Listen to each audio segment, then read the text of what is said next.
attention to the shape of my face and listen very carefully.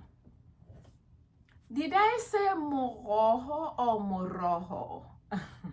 It's the first one. It's moroho. Moroho. Nothing is rolling in my mouth. This one is moroho, not rrr, not moroho. This type of a Sesotho R does not make noise.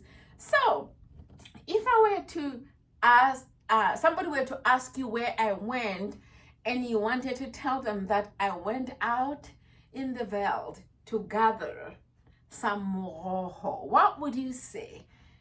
Where is Victoria? How would you respond? Moroho. Very good. Moroho. Moroho. This is the ng ending and the noun. Now you know how to form the locative case. If somebody were to ask you, where have you been?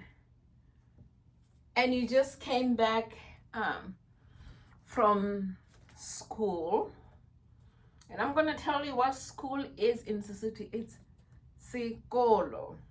Where have you been? How would you respond? Sekolo. Very good. It means I have been in school. All right. I'll see you next time.